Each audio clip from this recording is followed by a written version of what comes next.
In the opening scenes of the film, we are introduced to a young girl named Nora embarking on a mountain climbing adventure with her father. Nora's father has a unique perspective on the world, believing that if one looks at things with their heart, one will see them differently.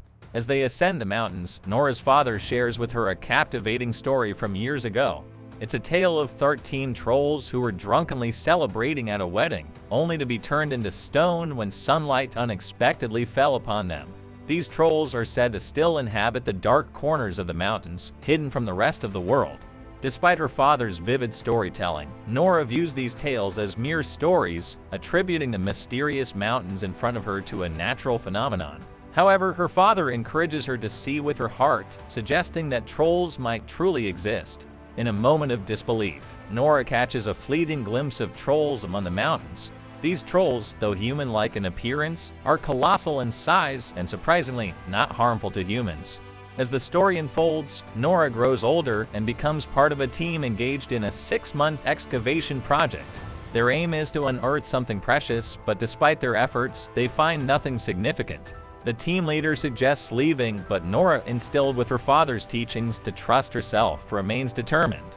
In a twist of fate, Nora discovers something enormous while continuing her excavation.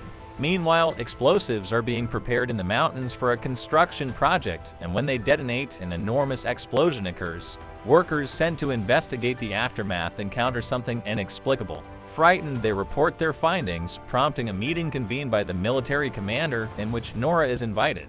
At the meeting, the Prime Minister's advisor shows a video displaying massive footprints and suggests they might be the result of a storm. Nora, however, insists that the footprints are real, though her claims are met with skepticism. Another woman presents a video that further perplexes the attendees, revealing an enormous creature. As the narrative unfolds, an elderly couple enjoys their evening tea, but their tranquility is disrupted when they hear their dog incessantly barking. Soon their house begins to tremble, and they seek refuge underground. When they emerge, they find their home in ruins, prompting Nora and Andreas to investigate. During their journey, Andreas inquires about Nora's father, and she explains that her mother passed away many years ago, leaving her father with unconventional beliefs that led him to live in solitude. Andreas shares his own aspiration of becoming a writer, but admits that it never came to fruition. Upon reaching the elderly couple, they learn about a strange cry and the sudden disappearance of the massive creature. Intrigued, Nora and Andreas, accompanied by a captain, set out to explore further. Nora's father, who intimately understands the mountains, joins them. Upon their arrival, they find Nora's father's home adorned with troll images. He recounts the time when something emerged from the mountains years ago, but the government concealed all evidence, labeling him insane and institutionalizing him. Now, Nora insists that something similar is happening again.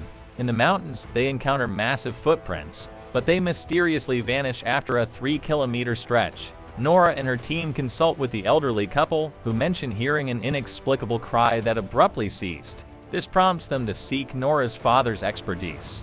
Nora's father reveals that trolls once roamed freely, and any human forming a connection with them was punished. He claims to have discovered them, leading to his institutionalization.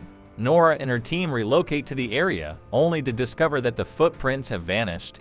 As they ponder the situation, her father remains fixated on the stones. Concerned about her father's deteriorating mental state, Nora approaches him, sensing an unusual odor in the air. Suddenly, dark clouds loom, and she spots a massive eye. The real troll stands before them. Panicked, the captain evacuates them from the area while recording the encounter. Despite their efforts, no one takes Nora's father seriously, and he is dismissed. Nora requests time to understand the situation, but the Prime Minister emphasizes the urgency of the matter. The military takes control of the situation, intending to eliminate the creature. Nora implores the captain to include her in the mission, and although initially reluctant, he agrees. The military provides them with the troll's location. As they reach the site, the troll attacks, resulting in multiple casualties. Nora, Andreas, and her father take cover behind a rock. Amidst the chaos, the troll devours a Christian soldier, leading Nora's father to reveal that trolls can detect Christians by their scent. The troll accidentally kills Nora's father, expressing sorrow before departing. As Nora's father succumbs to his injuries, he apologizes for not spending more time with her. The following day, the captain informs Nora that an imminent terror attack could prove catastrophic. Nora begins researching trolls and learns that they detest the sound of church bells. She presents her findings to the captain, who supports her idea. The military commander grants Nora another chance, considering the potential to prevent further destruction. Nora's plan involves using church bells to deter the troll, but when executed, it fails. The troll wreaks havoc, only to unexpectedly rescue a child when her life is at risk. This act of compassion surprises everyone, and the troll departs after making eye contact with Nora. Nora is removed from the mission, and the government opts to launch a missile strike. The city is evacuated in preparation, and great destruction is anticipated. Andreas offers to escort Nora home, and she ponders where the troll might go next. Recalling her father's mention of the royal palace, Nora decides to investigate. At the palace, she meets the chief minister, who recounts an ancient belief that constructing a king's house on the ruins of another is a good omen. He explains that the palace stands on the former home of trolls, known as the Kings of the Mountains. The trolls' aversion to church bells led to their eradication, save for one boy who was cast into the mountains and left to perish.